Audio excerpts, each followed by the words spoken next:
everybody, it's Dirty Thursday with the Bullring Boys on Grand Forks Best Source, brought to you by River City Speedway.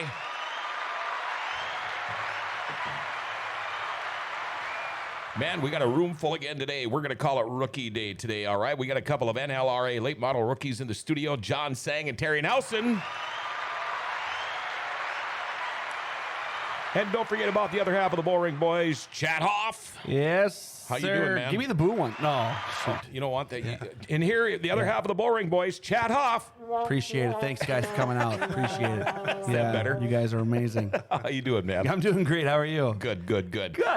Show today, by the way, is brought to you, by Northwest Tire in Grand Forks. You guys still looking to hire? Yeah. Right now, we need truck tire techs, something fierce. Okay. So that's what I've been doing most, a lot of work in the shop and stuff. So work never stops. Got here and kept on working. Yeah, you've been on the phone ever since you've been here. Until we press the button, then we're going. But yeah, it's crazy, man. Good times though. I mean, it's nice to be busy. Just wish we had more people. Okay. Can you train these people? 100%. I can train you as long as you show up for work. And it's always a good thing to show up for work on time. It's tough for people to show up for work. I don't know why. What is up with that? Why can't people show up for work on time? I don't know. It's ridiculous. I have a 23-year-old assistant manager that's phenomenal, and he's in that generation. And I look at him all the time like, what's wrong with your generation, man? You can't show up for work on time or what? You know? What's his answer? He goes, yeah, I'm rare breed. I'm like, yeah, you are. That's why you're in a position you're in, you know? Sure. And so it's pretty crazy to me why people can't show up for work or at least commit to something, right? Right. So you got a guy that just got hired a couple weeks ago and said, I can't wait to work for you. It's awesome. You know, I'm like, well, I appreciate that. You know, we're excited to have you too. Thanks a lot. Work 2 days. Yeah. Didn't like the benefits or anything, right? It's just, if I could say it out loud, I would, but this is ridiculous. But so if you're looking for a job, I tell you what, they got great benefit package at Northwest Tire. You got the PTO, health insurance, 401k, all that stuff. All the fun jazz. I mean, and also you get to work at the shop. You can also work on your own vehicles during after hour time. I mean, there's stuff that we get tires for dirt cheap because you're part of the Northwest Tire family. I mean, and I've been with the Northwest Tire for 15, 16 years. So it's a great company. So if you want to come work with me, let's have some fun. Did you have hair when you started working there? I had hair and I was skinnier. I was. That's true. Anyway, if you want, if you're interested in something like this at Northwest Tire, just stop in at Northwest Tire on Gateway Drive to find out more, or you can call Chad Hoff at 701-780-8473, or you can apply online at nwtire.com. Thanks, John. Okay, if you have any questions or comments for any of these boys in the studio today, our number is 701-213-0863, 701-213-0863. Before we get too much further into the show, time for our daily segment called Jokes My Neighbor Tells Me. Here we go, Jokes My Neighbor Tells Me. I did a little mechanics work yesterday. I did a little bit of mechanics work yesterday. I put a rear end in a recliner. That's a good one. That wasn't too bad. That's a great dad joke. Yep. I do that pretty much every day. That's great. Again, 701-213-0863. I got some track schedules. The only thing really happening around here is the big Stampede this weekend.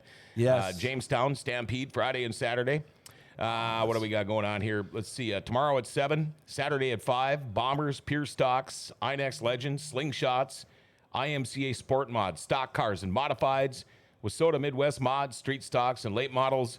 If you want to go get your money's worth in some racing, because they usually go till like 2, 3 in the morning, if not later. And if you're worried about weather, you guys race on Friday, right? Yep. It's supposed to rain Friday afternoon. 35% chance on the Stampede though. They'll get it in. Yeah, like you might be racing till 5 in the morning. It's but like us get in the sites, right? They're gonna go. So tomorrow today 63, tomorrow 64, Saturday 70 degrees. So wow. All right, looks good for Saturday. Decent days, but it could be a late Friday. But you know what? Probably one of the last races of the year, for late model guys. So pretty close. Let's get her in. Have some fun. All don't right. wreck anything up. No, don't wreck anything. Good morning, John. Good morning, John, Doogie, and a whole bunch of people watching. John Biergard says showing up for work is half the battle. I deal with that daily. Yeah. We got that issue too. Yeah. Everybody does. Yeah. We have that one guy, right, or two guys that just decide, well, maybe today's not my day. Yeah. We're also shorthanded too. Yeah. It's weather. You know, if you had an incentive package like we do, here at GFBS, where you can do this while you're working. They'd probably show up some more. Anyway, I want to give a shout out to June Seng, who I think is watching the show today. And we're going to start around here. A couple of guys that have never been on the show before. Right. First off, let's Terry Nelson. How are you? Good. How are you? Good. Rookie in the NLRA class. Tell us a little bit about yourself. Well, Nothing to do with racing. I want to know about Terry Nelson. Well, I was born in Grand Forks, and my mom ended up remarrying, and we ended up in Montana, and I went to school in Montana. After I graduated, I moved back to North Dakota, and in 2012, I ended up deciding to move back to Montana, and when I got back there, I realized it wasn't for me, so I came back home. Okay. And what do you do? I am a diesel mechanic for JW Repair in East Grand Forks, Minnesota. Oh, okay. Is that out on Highway 2? Business Highway 2, yep. Business Highway 2. Okay. I drive down that street. I live right down at the old river bend out there. So Yep, just right across from Mayo Manufacturing, and it's right in sure. with Cash Trucking. Okay, with Wally. Yep. Yeah, all right. Great to have you on board. Thanks for coming in. I know it was kind of short notice, but it's always nice when a boss will let a guy off. Come on a Dirty Thursday show. I work with his boss frequently. He's a very great man. I mean, Okay. very giant man, but he's a very big, but he's awesome. Yeah. He's a great guy. I couldn't imagine working for Justin. He's jokes got to be going every day. And if you if you get that guy laughing, it's a tummy roll, that's for sure. And you know, I can see how they're going to let him off to be on this world famous show. Well, yeah. I mean, this is where he got free publicity right there, and he didn't even know it. Yeah, he just gave your guy a plug. How about that? Across from us now, and I'm going to admit the first time I met you really face-to-face was Friday night. Yep, at the races. At the races. You got shuttled in up into the press box like a couple of other NLRA guys did. But John Seng, tell us a little bit about yourself. Born and raised in Forks, and we've been here ever since. Worked for the family at SNS, and yeah, that's about it. Yeah. And how about you? Tell us about yourself. Oh, wait, it's you. Chad Hoff from Montana, moved out here for a job. Are you fostering any dogs? No. Or not? You're not right now? I'm out of that game, I think, for a little while until my wife says okay. Oh, man, you should have seen what happened to me the other night with my dog. What that happened I to got Lewis? From you guys. Yeah. So he likes to play with my neighbor's dog. Yeah. My neighbor's dog's about $1.20. Right. Big dog. Lewis is now about His neighbor's 80. dog's also the one that broke Lewis's leg. Yeah. I also broke my dog's leg. But so my dog now, Lewis is probably between 80 and 90 pounds. Right. He's getting to be a pretty big dog. So they're playing the other day. I'm standing in my driveway. I got a long concrete driveway. Here they come highballing, just hauling ass straight at me. And I'm like, okay, they got 40 feet on each side of me, at least here. They're not going to slow down. No. I had a beer in my hand. I had, all kinds of things going. Took me out right at the knees. And I got such lovely knees. Your the way knees it are is. amazing. And Yeah, there's no scars on them at all. Yeah, next thing you know, my neighbor's wife, who happened to be in my house with her daughter talking to my wife, happened to look out the window and go, "Oh boy, Rob's laying in the driveway." Oh, no. Of course, my wife replies something like, "Again?" Did you at least make sure you didn't spill your beer? My glasses went flying, my hat went flying, and by the time I got my shit together and I looked around, my beer was sitting there on the driveway. Oh, man. Didn't spill a drop. So I kind of remember getting hit, but I didn't spill my beer. I did set that down before I laid there and moaned How like an old mad man. were you? I wasn't. Oh, you weren't? No, I was kind of mad because I thought, oh man, I can't go to the ER right now. Right. But took a day or two, and I'm feeling much better. So. Getting taken out by a 100-pound dog is always great. Well, you throw the two of them together, you're talking about 200 pounds coming at you full bore. You couldn't have had a better tackle in football because they are both knee height. Yeah. Their chest is right at my knees. Yeah. And couldn't have took me out any better. I Oh, mean, my gosh. Even one crock went flying. Oh, really? Yeah. I was gonna say, did the shoes come off? One did. I had them both in four-wheel, ass too. over tea kettle and the shoes go off. If the his shoes back. come off, it's not good. Yeah. He rolls 180, falls on his And the face. first thing I worry about is my Crocs. Yeah. I can't find my lime green Crocs. Let's go around here and again. Thanks for all the people watching, all my Canadian friends up there. Man, I can't wait until next year. I feel bad because every time they were here this year, I had so much stuff going on. I didn't get to hang around, Right. and it's tough for me during the sites. I mean, let's face it. Thursday, I think I called 29 races Thursday alone. Kicking off, my voice still hurt up until the next Friday, they just go so late. But next year, I promise you, boys from Canada, we're gonna get together and we're gonna have a good time. I was very fortunate I came early on Saturday and I went and sat with them and had a beer and just discussed how everything was going. We talked about politics and oh boy, that's always good to talk about with Canadians, right? Yeah. We have the same feelings. Right. We're the same freaking person, really.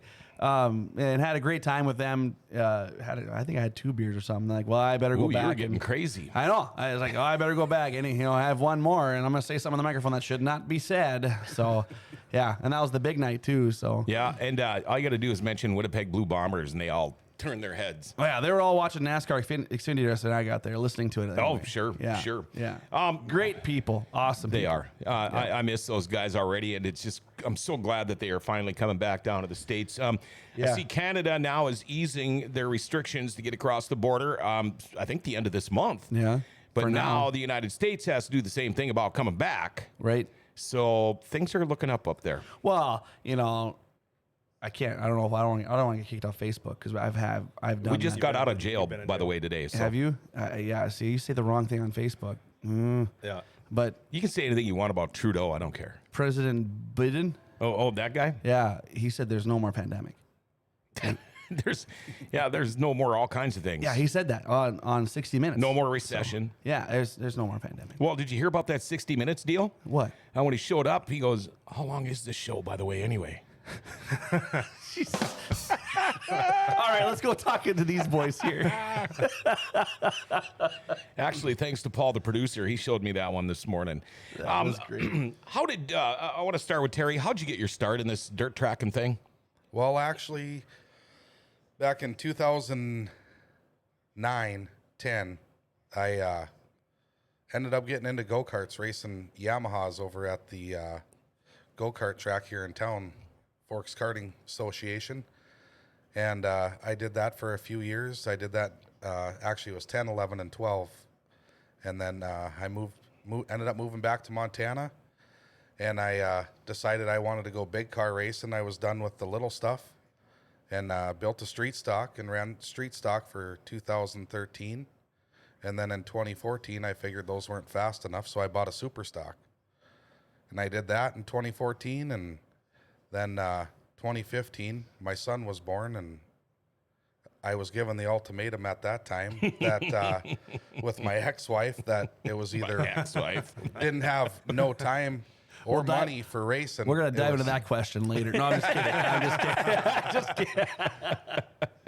It's like my ex-wife. I didn't know you were married before. Yeah, what the I heck? wasn't.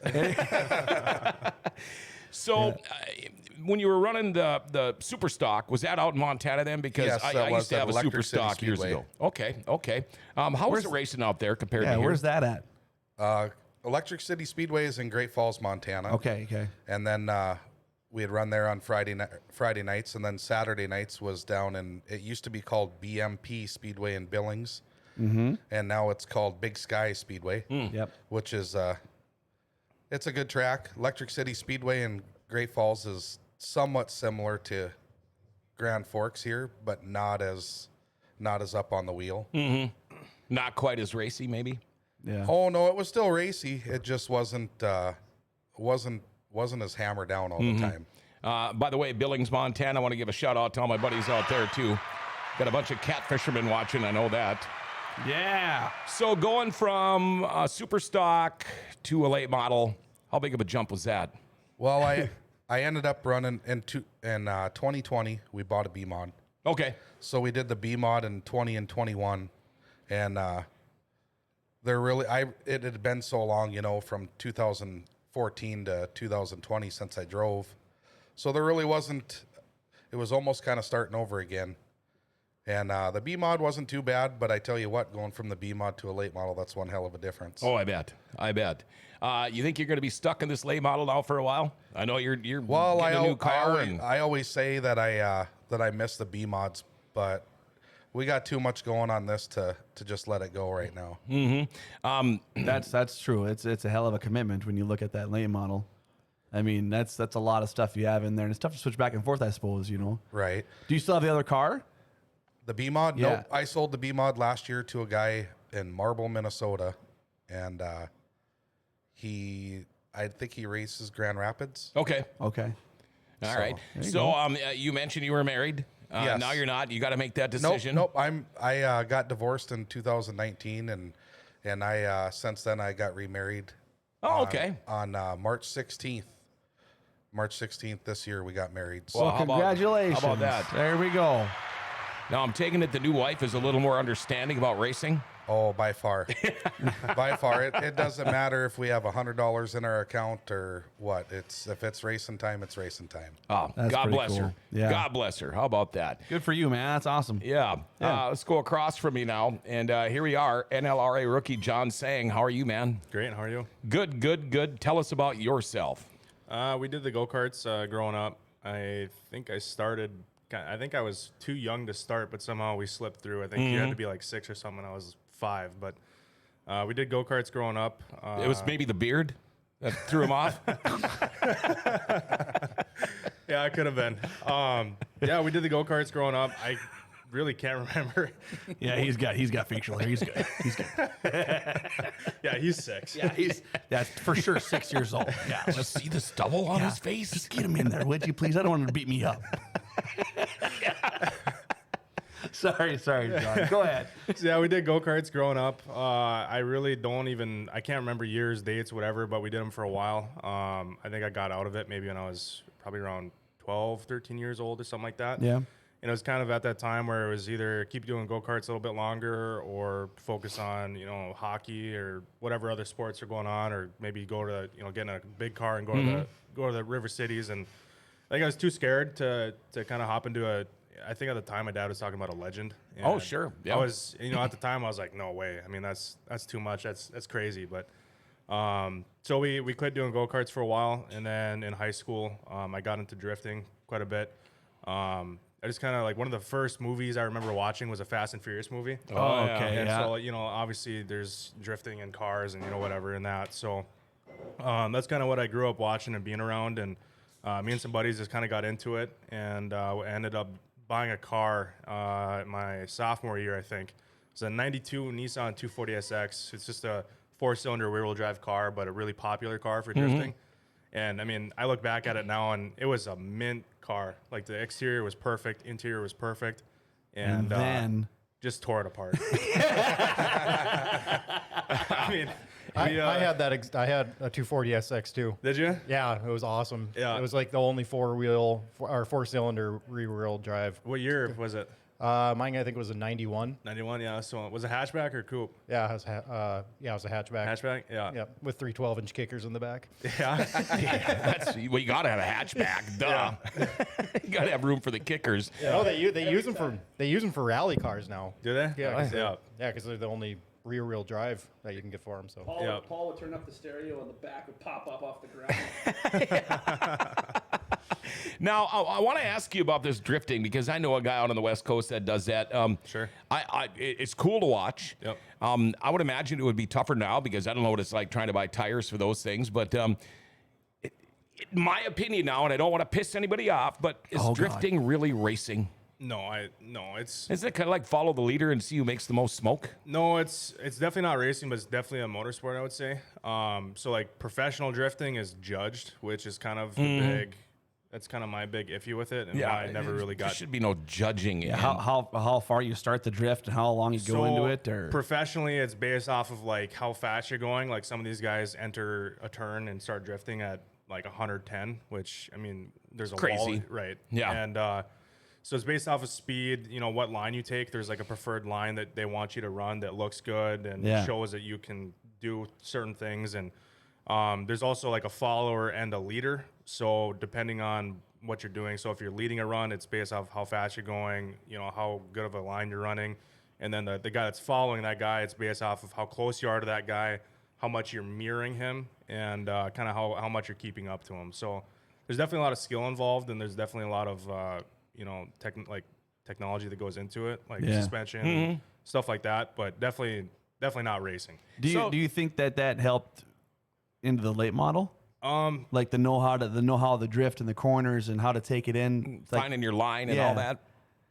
It's really hard to say. Like drifting, every time you go, you're on the same surface. Right. And Okay. like a lot of people think in drifting you don't want traction or you don't want grip, and that's actually the opposite. You want as much grip as possible that still allows you to be sideways in the car. But I definitely like it helps with just feeling out the car, knowing when you're loose, knowing when you're tight, because you have those same kind of feelings when you're drifting. But the last time I was drifting in a car was probably 2 or 3 years ago now too. So some of that, knowledge, right? Yeah. So where do they drift around here? Because I mean, there's little dirt tracks all over. Oh, but actually, so what's awesome is SRD in Fargo. They built a track specifically for drifting. So SRD is it's now like a mechanic shop, but they just had a dyno there, and they would tune cars for just people in the area, and they actually ended up buying the drag strip in Sabin. Oh, sure. And then they put a lot of money into it. They built a nice track specifically for drifting. Oh. And the first year they did that, I guess that was actually the first year in probably 10 years that facility made money. Wow. In a year. Wow. That's good to hear. I didn't know that. Maybe we'll have to do a Dirty Thursday with some drifters if there's any around here. Are they really dirty? There's a though? lot. Yeah. Is there? Yeah. Well, you got drifters here. There's some at Tire One that drift. You got guys that race motorcycles. They travel and race motorcycles. I mean, we got a lot of people that actually do a lot of motorsports here. The thing too is that track is actually really, really nice, and it's drawing a lot of attention from a lot of areas. And so, like, dirt track is established. It's it's up and running. Everything is the foundation is built. It's just, you just got to put races up. Right. Well, as far as drifting goes, you had the professionals, and then you had the guys that were just kind of doing it for fun, whatever. There wasn't really like a middle ground, like amateurs, really. Right. Like guys that maybe wanted to go pro but just couldn't. And so Fargo has kind of set a foundation for a lot of guys where they actually do an event every year now since they started, where it's a $10,000 purse. And for drifting, Holy crap. before that started, That's pretty good before ching. they did that, I mean, for the most part, that was unheard of. And they started doing that, and now there's actually a series in Florida, and they have $100,000. It's like a championship. Wow. It's like I Getting think some serious money. Yeah. no, It's it's big money. and That's to what's drift crazy, a car. What's crazy too is like on a professional level, I don't even think it's there because of just the way that they have kind of set themselves up, and so it's almost like that draws the professionals towards that crowd if they want money. Sure. But on a professional level, you're going to get more there's more promoting and stuff like that. The only time I've really seen that is down in SEMA, Las Vegas. You see that is when we went from one pavilion to another pavilion or whatever, and you walk across. You can Ken Block was out there with a Ford all-wheel drive, just tearing it up, all-wheel drive. Wow. And drifting. I used to drift back in the early 80s. I had a 65 Pontiac Tempest. I dropped the 350 in there with a 4-barrel and headers. And it was built with a 6-speed or a 6-cylinder, 3 on the tree. So I got the interior off at a 65 GTO and put in there. But man, did I used to drift on that thing. And my cops in my town didn't like it very much. But over there at T River I'll Falls. just get back to the go-kart thing for a little bit here. Ryan Karlick says, John knew a guy with some pull to start at 5 years old. Daryl Works, one of our Canadian friends. Good morning, Bullring boys, crew, and guests. Great visits this summer. Enjoyed the racing and good times. Missed the racing and you guys already. Race cars at River City Speedway, sideways every corner. Cheers, boys. We'll be watching Dirty Thursdays. Always a great show. Thanks, and Amanda Daryl. Joe says, very fun watching both Terry's and John's progression throughout the season. Great job, gentlemen. And I just found out from a Seng that you're getting married next month. Are you really? Yep. October 22nd. Oh, better give him an applause. That should be the other one. Which Should one? totally be the other Okay, one. you want this one here instead? I'm sorry, dude. Good luck. Happy wife, happy life. Yeah. Know how to say yes. I'm not. Yes, dear. You say it in your sleep. Yeah. John, you're farting again. Yes, dear. I'm teasing. It's all good stuff. Tony Obregon watching. Isn't it his birthday today? I can't remember. I think don't it is. remember. But if it is, if I'm wrong, anyway, happy birthday. Pretty cool to see people that are around, that grew up around dirt track racing, especially like Amanda Joe. Pretty cool for her to see how you guys progressed so much this year. That's pretty high praise, I'd say. Yeah. That's good to hear.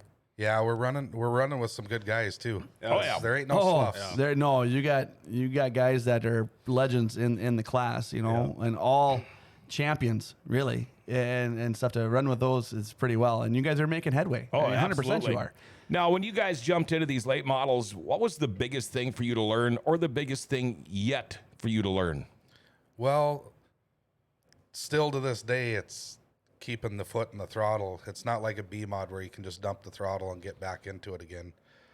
You got to use brake coming into the corner, and the B mods weren't so much that way. You could drop the throttle and get back on it after you're coming through the corner.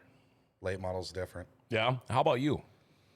So much. I need a pen and paper. Yeah. I mean, there's definitely been some good moments this year, but just kind of you can at the end of the year you can kind of reflect on how the year went, and you kind of pick apart the year, and you can go back and, man, I should have did this. I wish I would have tried that. Right. So honestly, I think it's just seat time at this point. I just need to take more time and kind of try some things and move around a little bit more on the track. And I didn't.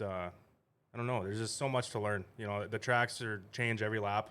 Yeah. The car, No, yeah. and no track is the same. And yeah, I think it's just seat time. You did a lot. You did a lot really by yourself. I mean, you have a crew behind you a little bit? Just you. Me and my wife. Yeah, and you had a crew at the beginning, and then it was pretty much, I saw you pulling down, I think it was going to Lisbon one Sunday, coming down Washington, your dad left, then you, and it was just you and the pickup in the car. Yeah. That's all it was. Yeah, I had a buddy helping me at the beginning of the year, and you know, life happens, and he got busy. And Yep. then towards the end of the year, my uncle Ryan and his little boy Wyatt, they started helping me out and on race nights, and that's been great help. So I think it's awesome, especially, you know, you and your wife, and you're doing great, and obviously moving up, doing good stuff in the sport, and you just by yourself. You guys are rookies in the class, and still competitive, being by yourself, by your lonesome. You, my friend, almost made the John Seitz.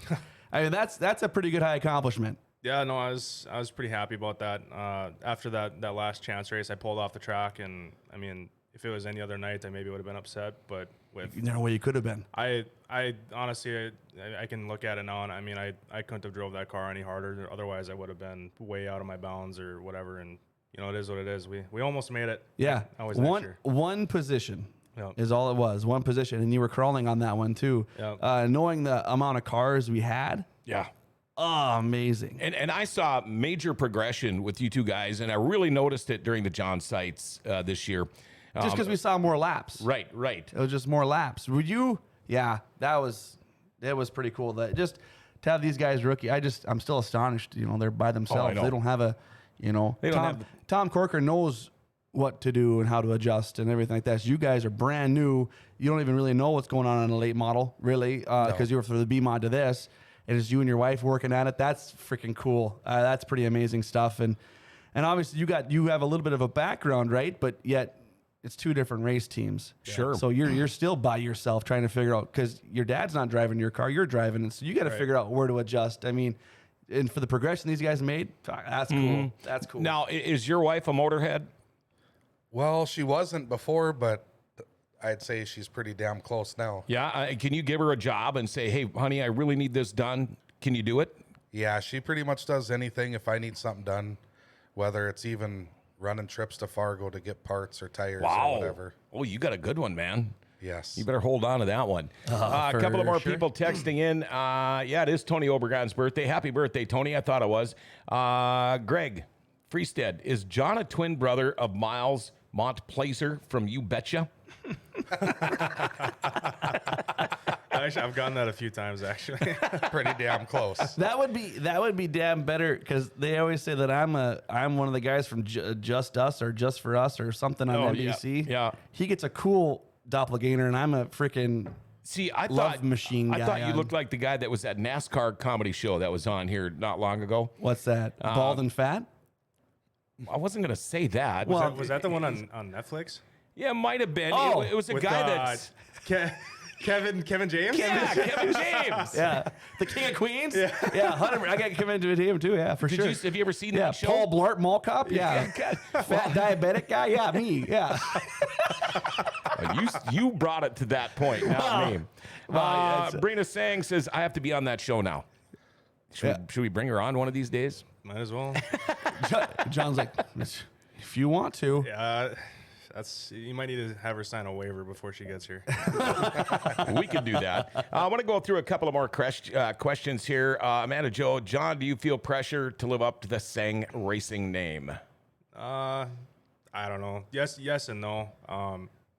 If I don't know, that's a tough question. If this year didn't go, I mean, I feel like we had a pretty good year. Maybe it wouldn't have went as well. Yeah or no, but now that we had a pretty good rookie year, a little bit, yeah. Yeah. And a lot, everyone always on the outside looking in, well, he has help and his dad is going to set his car up and this and that. And but it's definitely not like that, but a little bit, but it I don't know, not really overall. I mean, I see giving you pointers and stuff, but like I just said, you're driving your car, he's not, so you got to know what's going on. You got to figure out the adjustments, and if you guys look at it in the pits, it's 100% on your own. Yeah. I mean, you're looking at your own car, you're doing your own thing. Yeah, you park next to your dad, but if you really look at it, I was watching the sites heats. Brad wasn't even by his car. He was looking on the trailer. You're working on your car, and Greg's working on his. So, I mean, there's no hell. If somebody's thinking that Brad's back there giving him, no, he's on his own. And there's been times too where I was just like, man, I wish this guy would help me out a little bit. Greg, or just whoever, my dad or Greg or whoever, and they're off working on his car, and I'm like, man. That help looks real nice. I bet it does. Yeah. We got to take a little break here. Dirty Thursday brought to you by River City Speedway. Got a couple of NLRA rookies in here. John Seng and Terry Nelson are in the house today. Life doesn't ever seem to slow down. Everything needs to be done right now. But when it comes time for that oil change, stop into Valvoline Instant Oil Change. Most of them are done in 15, 20 minutes or so. And they do more than that, too. Tranny and coolant flushes. They do tire rotations and batteries. And when you get your oil change, they're also going to include topping off your fluids, checking your tires, your battery, your lights, your wipers, your cabin air filter. You get discounts for fleets, and if you're in the military, you're going to get a discount, too. They can also text and email invoices and coupons. And mention Grand Forks Best Source. They'll knock $10 off your oil change. Man, I tell you what, they're open Monday through Saturday, no appointment needed. Pickup and delivery is available in Grand Forks, too. It's Valvoline Instant Oil Change for a complete oil change and more. You can find them at 3325 South 38th Street or call 701-780-8462. Make sure you tell them Grand Forks Best Source sent you. Back again with a couple of NLRA rookies, along with the other half of the Bullring Boys. Chad Hoff on a Dirty Thursday, brought to you by River City Speedway. John Seng and Terry Nelson in the studio today. Now, Terry, if you were to talk about your first year here driving one of these late models, what would you give yourself for a grade, or how would you think your year went?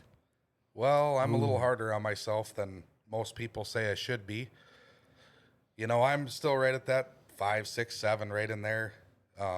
But like my wife always continually reminds me, it's a new car. It takes a little bit. You'll figure it out just like the other ones, which at the end of the day, when you look at it, she's right. I just don't see it at the time being. A little harder on myself, but we'll get this car figured out. We're getting it figured out a little more, and it'll get better. Hopefully start seeing that 54 machine up in the top 10 more often. And, the thing is a lot of people don't get this. It's not like a sport where, say, John mentioned hockey.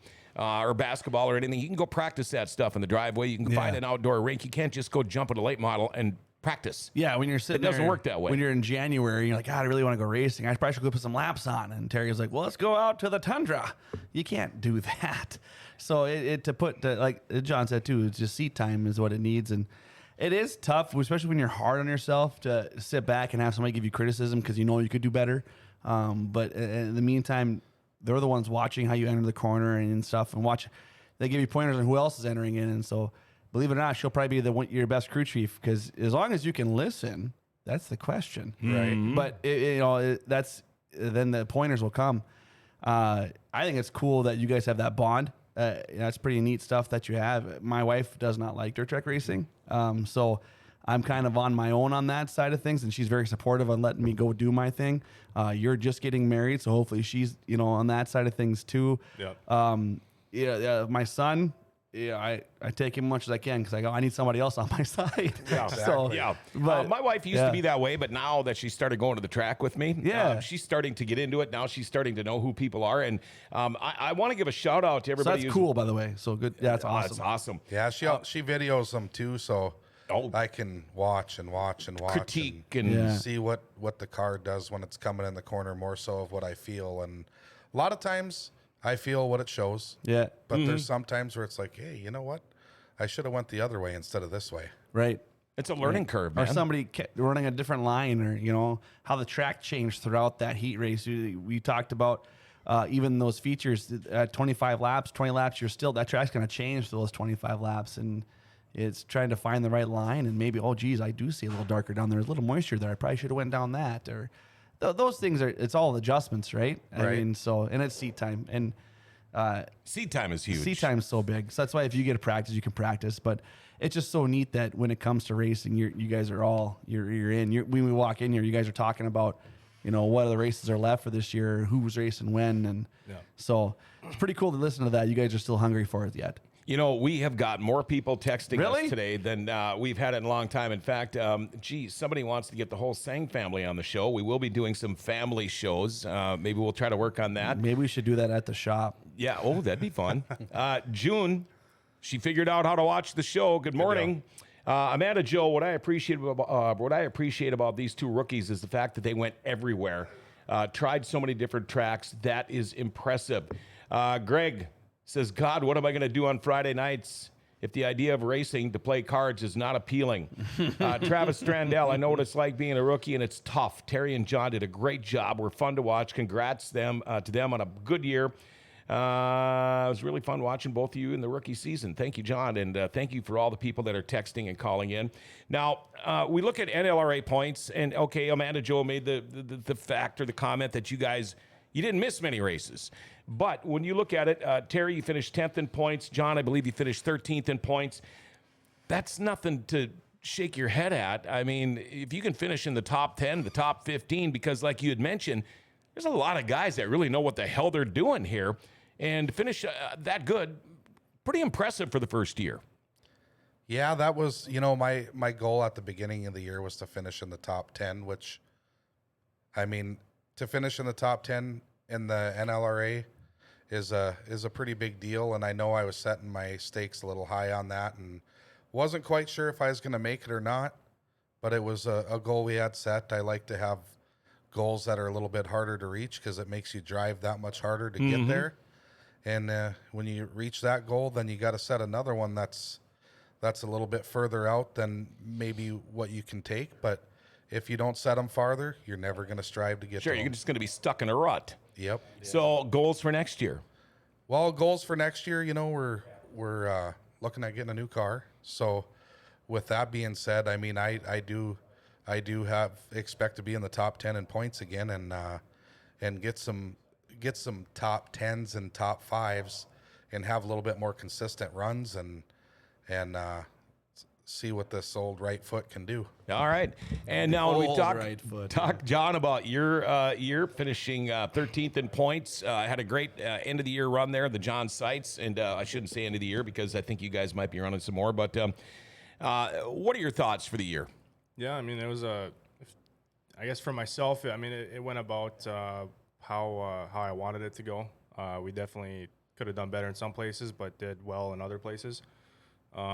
We never made it to Fergus this year. When I first talked to my dad about racing, we were just going to race Friday nights, and then it quickly, after a few weeks or a month or so into the season, it turned into get the car ready. We're going to Greenbush or Devil's Lake or wherever. I'd like to just do the full NLRA tour next year, and kind of like what Terry was talking about, maybe just try to push yourself a little bit harder. It's easy to get comfortable, especially if you're running 10th and you're comfortable where you're at on the track, and you're like, well, yeah, top 10 sounds pretty good. Right. Next year, I'd really like to just kind of push a little bit harder, and I ran the bottom, middle, or sometimes went up top at some of these tracks where you kind of had to. Next year, I'd like to just go up there even when you don't need to, just to get that experience and just grow as a driver. Next year, just kind of maybe push a little bit harder and get out of the comfort zone a little bit more now that there's a good foundation set to start building off of now. So kind of just go from there. So are you guys note keepers? Do you keep notes on the tracks, the conditions, the Or is it just setups, video? all that stuff? No, I keep track of everything, whether it's bar angles, tire pressures, anything we kind of change or whatever I make note of, because when we go back to that track again, we got notes of where we were at, what the track was like, you got to kind of keep track of that stuff. Otherwise, you can get left in the dust pretty quick. I have to take notes again because of the 80s. John, what about you? Are you a note taker? No. Then the you should take notes conversation didn't come up until this last I think it was that two-day show in Greenbush. Okay. Towards the end of the year. And to be honest, I mean, we definitely should start taking notes, but we didn't really change a whole lot. Most of the year, my thought process was, you got to catch up to the car before you start changing the car. Just get some seat time, figure it out. Right, and it seemed like 1 week we might have something figured out, and then the next week something would just be way different, or it won't.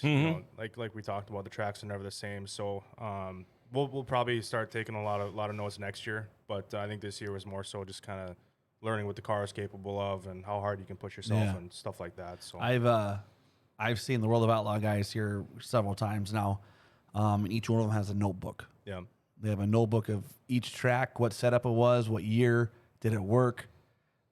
So taking notes, they keep track of like everything. Humidity, the temperature, and just it is down to barometric pressures. Showing me Logan Shooter, showing me just kind of like how he keeps track of everything and how it looks down, and like, Volusia Speedway, if it rained the night before, this is the setup we should have. And it's pretty cool how the note-taking thing's a huge factor.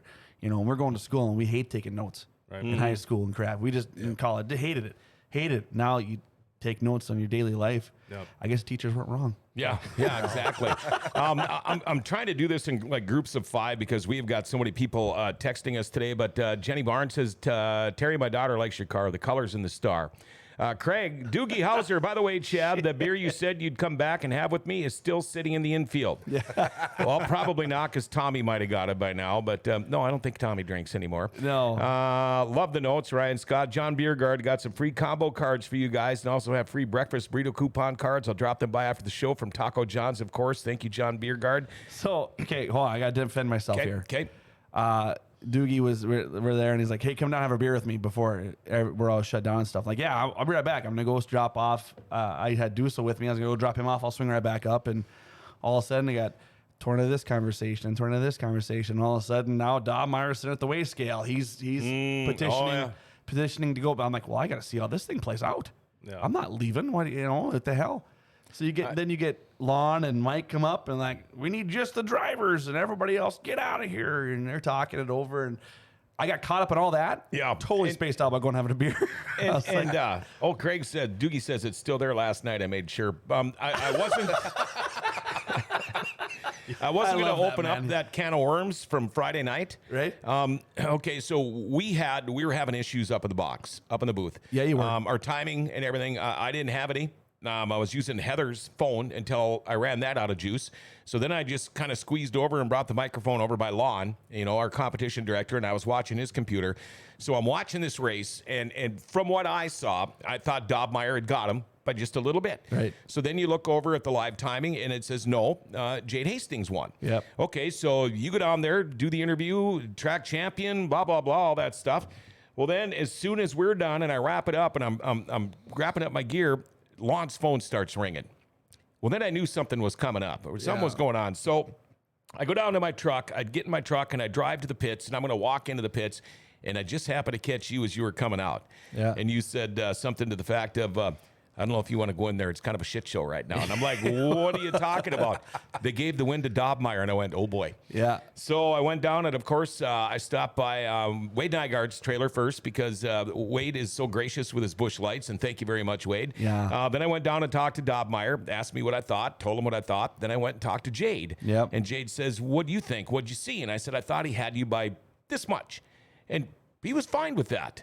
Yeah. And then, but now it's still kind of dragging on a little bit. So I don't know, but I'm not, it was one hell of a race for the fans. I could tell you that, man. Well, you could say as a fan, you were sitting out there watching. Were you at the races? No, we weren't. I was working. No, hey, you got to do that. I mean, I was standing up screaming.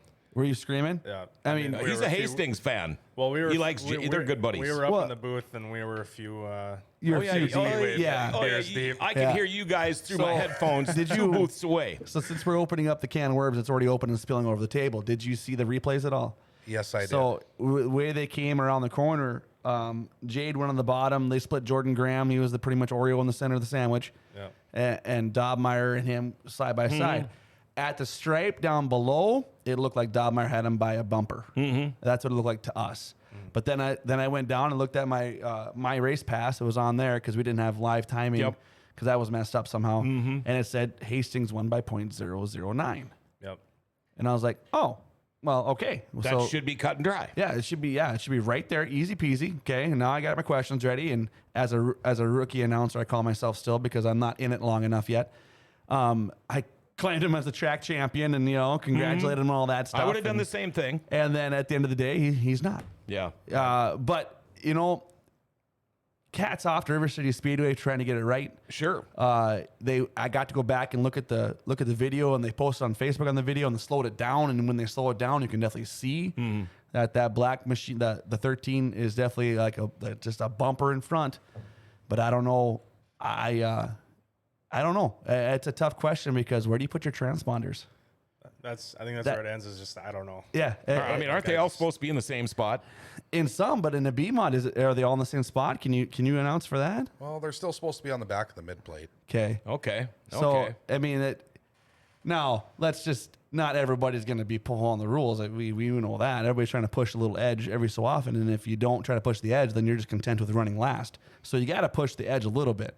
That's why NASCAR crew chiefs still get fined and pretty much taken away for a while. So, well, according to Trey Hess, the transponder line isn't under the flag stand. It's about 20 feet before. I don't think it's 20 feet before. They kind of showed me because you could see it the day after they put it in. We raced 2 days after they put the new one in. Stand. Yeah, because you could actually see the little divot where they put that new line. The cars were hitting it. I was worried because late was around there, and you can see how bad they're hitting. And there's a bump on the front straightaway. And Trey, you're drinking right now because that's wrong. And Amanda Joe says, I want to clear the air. The investigation to the end was 100% prompted by me and only me. There you go.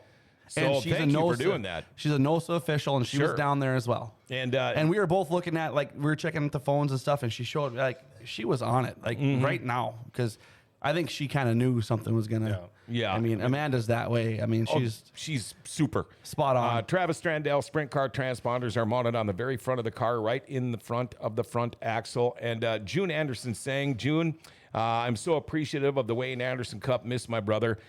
Believe me, June, we all miss him too. One hell of a guy. Amanda says no video or photo was used. Okay. Okay. All right. So I've heard 100 different stories. Well, guess who one of my guests is going to be when you're gone on vacation?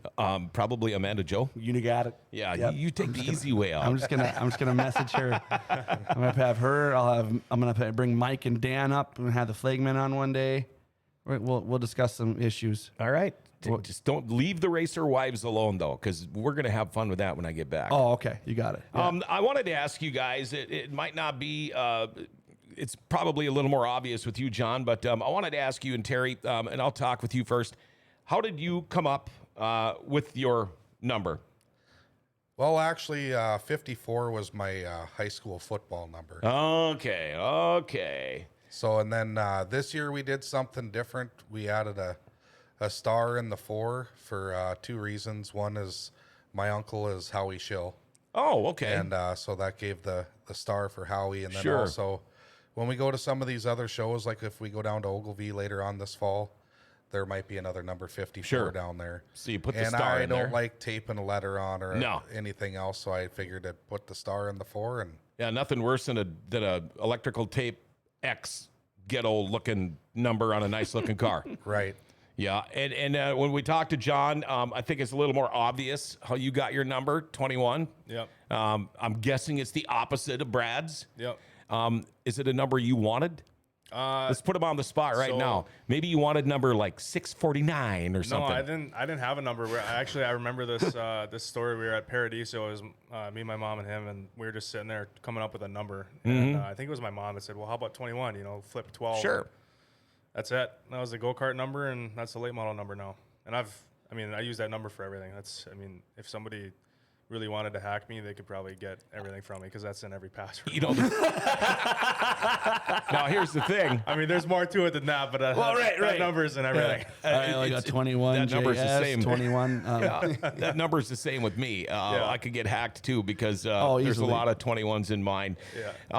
Now 2121212112. I just. No, that's way too much for this brain to remember. Sorry, 80s. My bad. Yeah. Now, are you guys? You still got some stuff scheduled for this year? Yes, we're going to Jamestown for sure, and as long as everything holds together fine. I didn't know if Buffalo River was going to race late models or not. If they do, we'll definitely be there, and we're going to venture down to Ogilvie as long as everything's still okay. And we're going to give Ogilvie a try for that fall classic. That looks like a fun place. Yeah, it does. And how about you, John? We're not going to the Stampede. I got a wedding to go to if I still want to attend mine. Good choice, my friend. That's a good choice. Other than that, we're going to go to Glendon if they have that show and the weather's good and everything like that. Yeah. Other than that, I think we're probably wrapped up for the year after that. So It's pretty funny. We look back a couple years ago. We're in October. It was 60 to 70 degrees out, right? And everybody's trying to push late. I think Devil's Lake was the latest one to run. They almost ran near. You announced that one. It was for Halloween special or something. Oh, yeah, that's right. So they pushed further and further. Now we're pushing further and further back, and now it's getting back to where it usually is cold. And so it's going to be interesting to see if Buffalo River still goes or what happens. So yeah, I even wore pants and socks at the last couple of races at River City Speedway, which I hate to do. I wore a beanie. Come on. Yeah, that's right. You were beanie man. Well, I was wearing an NLRA beanie. You got no insulation up there. I wish I had an NLRA beanie. Well, I got you hush. What? you wearing that already? Yeah, no kidding. I guarantee he didn't pay for that.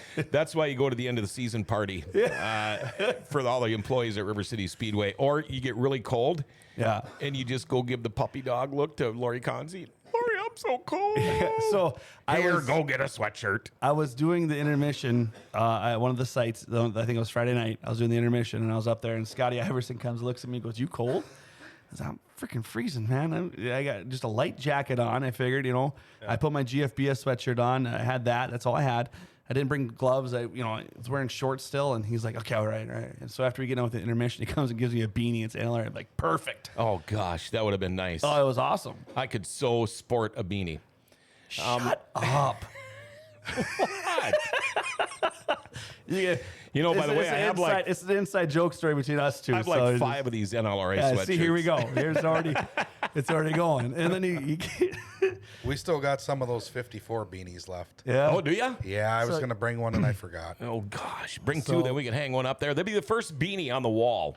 First beanie on the wall. We don't have a beanie on the wall yet. We don't have a beanie on the wall yet. It looks nice though. I mean, much as I can see with that light in my eyes. Yeah, and we need pictures too. I'm going to say something to Bob Dusso. We have not got a picture from Dusso Photography yet this season, so he's way behind. Otherwise, you guys would be adorning this wall, and we'll make sure we make that work here coming up. But I did want to mention this before I forget. Amanda Joe says, "Best of luck next season to both of you, John and Terry."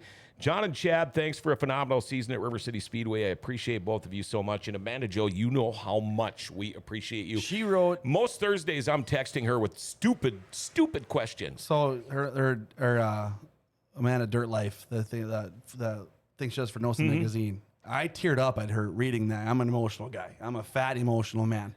Sure. Well, that's because she shows you all the love. That means you're a big man, and so big. Belly wise, that's it. Don't quit looking at me like that, John. Anyway, so look at all of us. Anyway, so just how she wrote about how, because her and I talk a lot down there, and it would just, I just read it and I was like, holy crap, that was, I felt a little left out. Yeah, well, she's mentioned your name in there. I know. And so then I went and I gave her, and John. Yeah, I gave her a hug, and we appreciate Amanda. She gives me all my insights. So she's awesome. If somebody wins that I haven't talked to in a while, she'll hey, and she'll knows right away when I look at her, like give me at least 5 points to talk about here. And she'll give me those 5 points right away. And her and Steven, they're just, boom, right there. They're walking racing encyclopedias, those two are. They're an infield announcer's a dream, because if you somehow slip up or you get caught up in the action and you didn't see something, I look at either of those two. Like if Steven walks around and is going to get picture out of corner 4, and I'll walk by and I'll like, hey, and he goes, 7th win NLRA this year, and just pop it off. Just like, he's the one that told us how many Dirty Thursday shows we had actually done because we had no clue. Right. He had every one of them figured out. So that's an awesome extension of us as racing family and to be a part of it. And it's just so cool. So Amanda Joe is awesome. If we were going to judge this year for you rookies on one night, your best night, do you have one from this year? Well, I'd have to say probably that B main during the sights was probably the best that car has felt, and I have felt with the car all year. So hopefully that continues into this weekend. I think we'll be all right. All right. And John, how about you?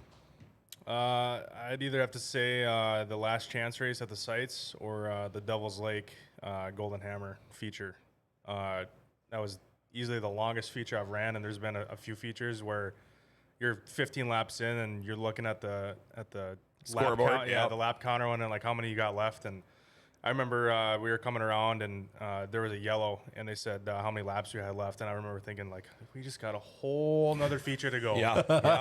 And then later in that race, a big clump of something hit my visor and threw my visor up and got splattered with rocks and dirt, and it was just, there's a little bit more adversity to that race, and it was a little bit of a longer one, a tougher one, and I think we finished 11th or 12th that race, and it was good competition. It's something you're always going to remember. Yeah. You know, you're always going to remember that one race. Right. Yeah. You know, John always asks us questions about, I don't know if I'm not ruining anything, about what's the hardest wreck you've had, you know, or what's the thing you remember the most about what, and I think that's going to stick with you for the longest time.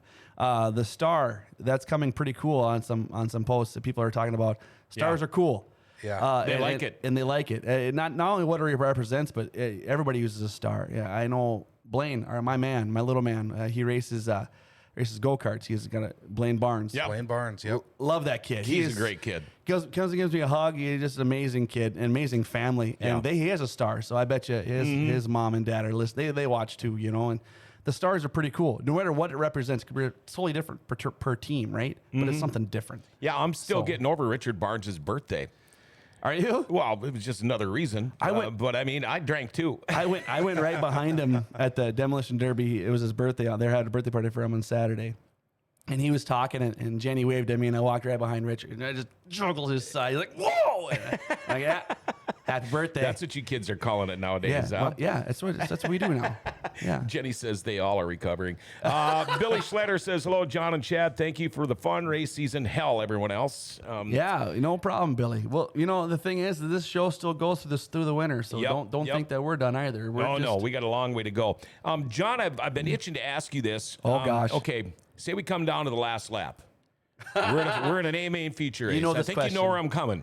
I think you know where I'm going with this. Absolutely. He would absolutely do it. You got the 21. Absolutely. I know what he's getting at, and absolutely yes. Okay.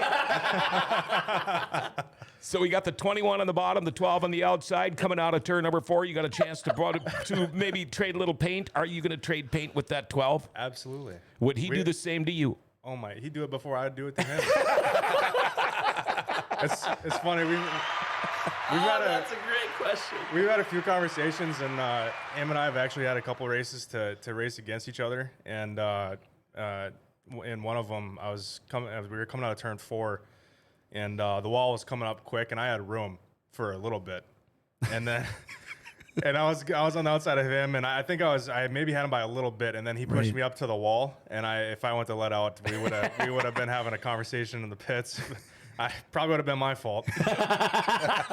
Just ask him. Yeah. But he likes to say he leaves people with a decision to make, and I had to make a decision that time. But if you left him with the decision to make, would it still be your fault? I did in the one heat race where I beat him. Yeah. I passed him again on the bottom coming out of 4, and he was on the outside, and I can't remember why, but there was a car I think leaving the track, and he had to brake for him, and I didn't let go. I didn't leave him any space. I left him a decision to brake for that car pulling off the track. So when you beat the old man, is there like a little when you get into the pits, or you figured you best not? No, we were climbing out of our cars at the same time. We both looked at each other and just started smiling, and I guess later down the road, a few weeks later, he said that was a promoter deal. Yeah. Oh, sure it was. Sure it was. Promoter deal. He still hasn't heard the last of it, though. Brenna says, got in trouble for watching this at school. Thanks, guys. You know what? Put your teacher on the phone. Have him say something to us. Have your instructor say something to us. We'll give him a shout out. Yeah. Yeah. We're already an hour deep into the show. Oh, wow. It's flying by.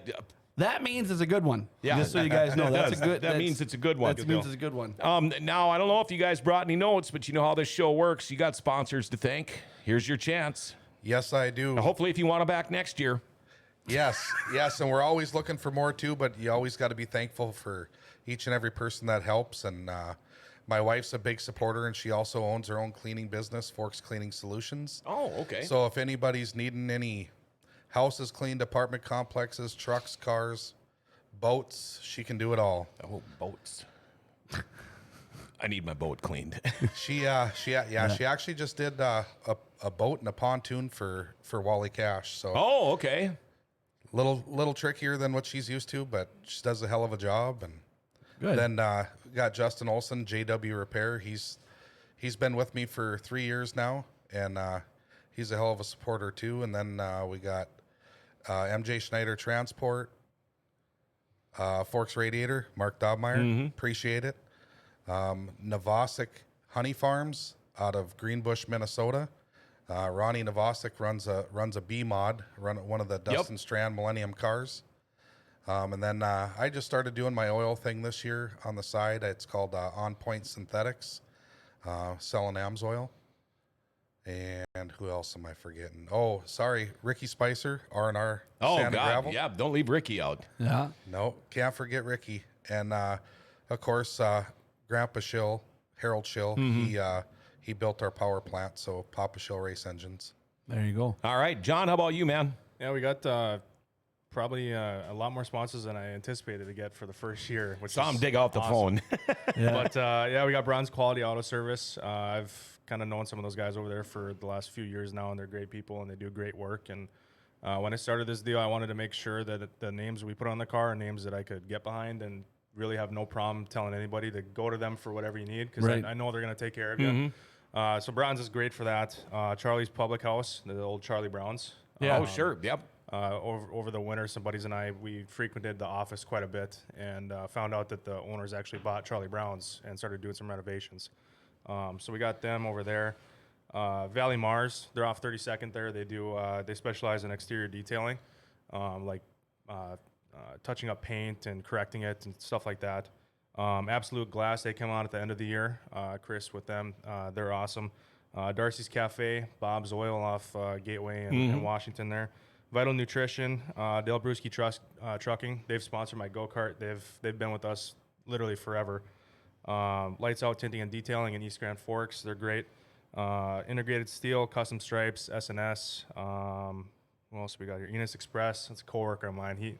We're kind of buddies, and he wanted to help me out for the year. So That's he pretty cool. wanted his name on the car, and we got it figured out. Other than that, Ryan and Wyatt, my pick crew that came in towards the end of the year. Mom, Dad, Grandma, Grandpa, all the supporters, we all really appreciate it. So Yeah. Awesome. Hell of a show, huh? When it goes by, I didn't know it was this quick. Usually I'm checking my phone like, John, I gotta Yeah, go. yeah. I didn't even check it at once. So this is, it was so awesome to talk to you guys. I don't really get a chance to talk to you much. I talk to you at the shop sometimes, and this first I've met you. Yep. So pretty cool. You guys, sometimes us announcers don't know anybody by face. We just know by car. Exactly. I met you for the first time this last weekend. I think you and you said we have probably met or talked in passing, but Yeah.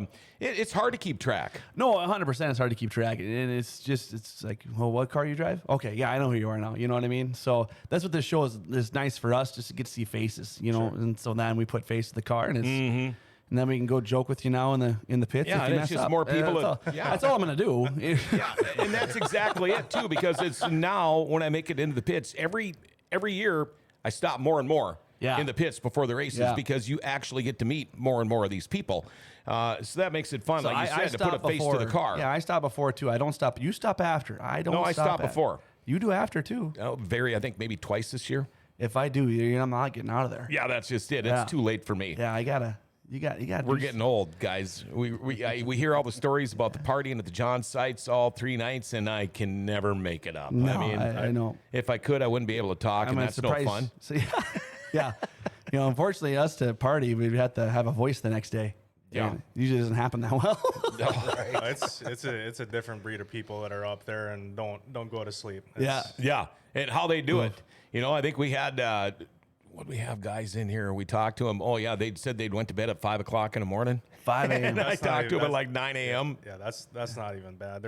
I had a buddy that was knocking on the door to get into the motorhome at 9 a.m. 9 a.m. and he was up at noon. What the hell? That must have been in Greenbush. No, that was Sites? Here? Greenbush. Greenbush is a fun one too. Yeah. I love it up in Greenbush. Kind of got my start up there years ago. I used to work on an A-mod, and that's where we ran. But I got lucky enough to call a race up there last year. Keith and those guys, they do a great job up at Greenbush. Boys, I can't thank you enough for coming in. Thank you. We do plan on bringing you in again in the future. Now it's just great to know who you are, and great to actually get to talk to you. And Bobby, do so. We need some pictures. Yeah, get some damn pictures. You got anything you want to wrap this up with, buddy? Well, I want to say thanks for letting me come on again. I know I'm pretty absent, so I appreciate that. Guys, it's awesome to meet you guys. You guys this first season was cool. Cheering for announcers are tough to be like passionate fans. Sure. But to see you guys succeed this year is pretty cool. The B-Man was amazing this year. The sites kind of cheering for you a little bit to make the sites that you're one position away. I'm like, holy crap, this could be pretty freaking cool. Yeah. And so I thought he was getting them. He was reeling them in fast. So I appreciate what you guys do on the track, and thanks for spending time with us here today. I appreciate it. John, thank you, buddy. All right, and thank you, guys. And again, Chad, for you too, and all the people that texted in today, man, we have got a great following here on a Dirty Thursday. By the way, we're working on it for next week. Probably going to do a River City Speedway season wrap-up. I know Brad wants to get in on it. We'll talk to, you think we could ever get Linus to come up? Probably not. He's probably thinking about going south already. Well, I'm going to give a shout out to, or a call to all 4 of the track announcers and see if we can't get them all on here coming up this next Thursday. Or the track promoters. owners. Yeah, the track owners and promoters. So, again, thank you very much. NLRA rookies John Seng and Terry Nelson. Thank you, guys. All of the Dirty Thursday brought to you by River City Speedway. What? Good luck at Stampede. Good luck, both of you Thank guys. you. Congratulations on getting married. That's awesome. Yeah, I actually have one more sponsor to thank. Okay. That would be my fiance Tori.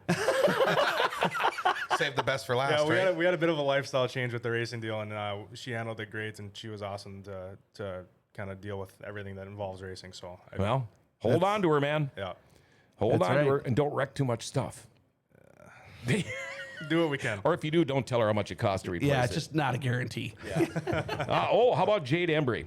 We got to give her a shout out too. Timmy Schwann says, how about Jade Embry? We could get her on the show, her and Lori. They run the Lori's Pit Stop Shirt Shop. Yeah, if Lori can That'd get be a out. good one. Lori works at Lake Agassiz during the day, so we'll see if she can get out of there. All right. And again, thank you, everybody. And a big shout out going out to Rumor Sports Bar and Casino. They always bring you a Dirty Thursday. BT and the gang over there, man, we absolutely love that place.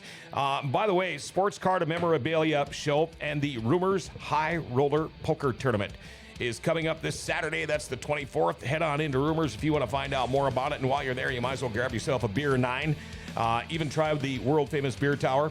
If you want to watch the Vikes or if you want to watch the Twins both get their butts spanked, and I'm a fan, go check out Rumor Sports Bar and Casino, wall-to-wall TVs. Their food is incredible.